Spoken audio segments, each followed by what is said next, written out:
Okay, நான் இன்றைக்கி ஒரு இந்தியன் டெக் பிளாகர் ஒரு ஆளுன வீடியோ பார்த்தேன். அதில் வந்து 75% க்ளவுட் ஏஐ, நாங்கள் வெப்பில் பார்க்கக்கூடிய க்ளவுட் ஏஐயில் வந்து டோக்கன் லிமிட்டை சேவ் பண்ணுறதுக்கான ஒரு சிஸ்டம் ப்ராம்ப்ட்.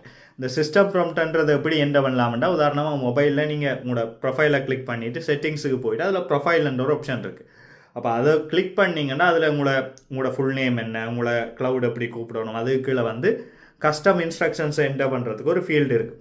அதில் வந்து இந்த ப்ராம்ப்டை பேஸ் பண்ணி விட்டிங்கன்னா உங்களுக்கு எல்லா கன்வர்சேஷனுமே நீங்கள் பேஸ் பண்ணுற ப்ராம்ப்ட்டுக்கு ஏற்ற மாதிரி நடக்கும். அப்படி நடக்க வந்து நிறைய டோக்கன்ஸ் வந்து சேவ் ஆகிற மாதிரியும் 75%. அப்போ நானும் அதை ஒருக்கா ட்ரை பண்ணி பார்க்க என்ன பிரச்சனை வந்துண்டா, உண்மையாகவே டோக்கன் சேவ் ஆகுது. இப்போ 5 மணித்தியாலத்துக்கு முதல் ஒரு குறிப்பிட்ட அளவு மெசேஜ் தான் பண்ணலாம்டா, இப்போ கொஞ்சம் கூட பண்ணக்கூடிய மாதிரி இருக்குது. ஆனால் இருக்கிற பிரச்சனை என்னென்னா அது பதில் மட்டும்தான் தருது, கூட விளக்கங்கள் அப்படி தருது இல்லை. இப்போ உதாரணமாக நீங்கள் ஒரு குயிஸ் செய்கிறீங்க, ஒரு 50-60 MCQக்கு அந்த ஃப்ரீ லிமிட்டுக்கு வச்சுக்கே அடிக்கணுமெண்டா ஒரு 30-40 மட்டும் போகிறதுக்கு வந்து இந்த சிஸ்டம் ப்ராம்ப்டை போட்டுட்டு க்ளவுடை பாவிக்கலாம். பட் ஒரு லேர்னிங் பர்பஸ், வேறு ஒரு பர்பஸுகளுக்கு வந்து இதை நீங்கள் பாவிக்கிறது நான் ரெக்கமெண்ட் பண்ண மாட்டேன். தேவையானக்களுக்காக அது ஃபர்ஸ்ட் கமெண்ட்லேயோ என்னால் தரக்கூடிய வடிவத்தில் அதை பின் பண்ணி விடுறேன்.